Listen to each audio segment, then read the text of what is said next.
വട്ടയിലയുടെ ഒരു വട്ടയപ്പം അതെന്താണെന്നോ? വേറൊന്നുമല്ല, കിണ്ണത്തപ്പം.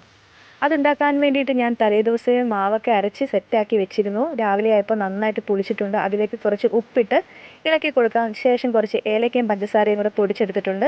അത് നമുക്ക് ഇതിലേക്ക് ഇട്ട് കൊടുത്ത് നന്നായിട്ട് ഇളക്കാം.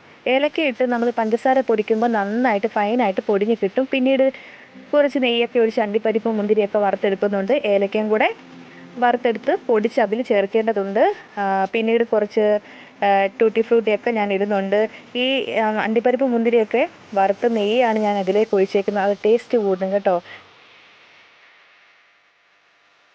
പിന്നീട് ഈ ഒരു സ്റ്റീൽ പാത്രമാണ് ഞാൻ കിണ്ണത്തപ്പം ഉണ്ടാക്കാൻ വേണ്ടിയിട്ട് എടുത്തേക്കുന്നത്. ഇതിലേക്ക് മാവൊക്കെ നമുക്ക് പകുതിയായിട്ട് ഒഴിച്ചു കൊടുക്കാം. ഒരു 20 മിനിറ്റാണ് ഫുള്ള് വേവാൻ വേണ്ട സമയം. ഒരു 5 മിനിറ്റ് കഴിഞ്ഞപ്പോഴത്തേക്ക് ഞാൻ തുറന്നു നോക്കിയപ്പോൾ ഏകദേശം വെന്തിട്ടുണ്ട്. കുറച്ച് അതിലേക്ക് ടൂട്ടി ഫ്രൂട്ടിയും വറുത്ത് വെച്ചിരിക്കുന്ന അണ്ടിപ്പരിപ്പും മുന്തിരിയും എല്ലാം നമുക്ക് ഇട്ട് കൊടുക്കാം. പിന്നീട് നമുക്ക് അടച്ച് വെച്ച് വേവിക്കേണ്ടതുണ്ട്. ഒരു 20 മിനിറ്റ് മീഡിയം ഫ്ലെയിമിലിട്ട് വേവിച്ച് കഴിഞ്ഞാൽ നല്ല പെർഫെക്റ്റ് ആയിട്ടുള്ള നല്ല സോഫ്റ്റ് ആയിട്ടുള്ള കിണ്ണത്തപ്പം ഇവിടെ റെഡി ആയിട്ടുണ്ട്.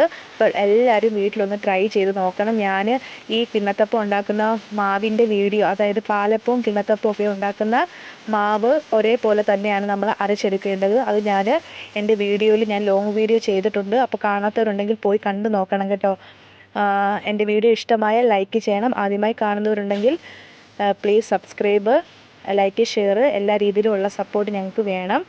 അങ്ങനെ സോഫ്റ്റ് ആയിട്ടുള്ള പെർഫെക്റ്റ് ആയിട്ടുള്ള കിണ്ണത്തപ്പം ഞാൻ വീട്ടിൽ തയ്യാറാക്കി എടുത്തിട്ടുണ്ട്. ഞാൻ നിങ്ങളെ ഒന്ന് കട്ട് ചെയ്ത് കാണിക്കുകയാണ് കേട്ടോ. ഒട്ടും തന്നെ പാത്രത്തിലൊന്നും ഒട്ടിപ്പിടിച്ചിട്ടില്ല. വിചാരിച്ചതിന് അത്ര തന്നെ സോഫ്റ്റ് ആയിട്ട് വന്നിട്ടുണ്ട്. എല്ലാവരും ട്രൈ ചെയ്ത് നോക്കണം. കണ്ടോ എന്ത് സോഫ്റ്റ് ആണെന്ന് നോക്കി. വളരെ ടേസ്റ്റ് ആയിരുന്നു. മധുരമൊക്കെ കറക്റ്റ് ആയിരുന്നു.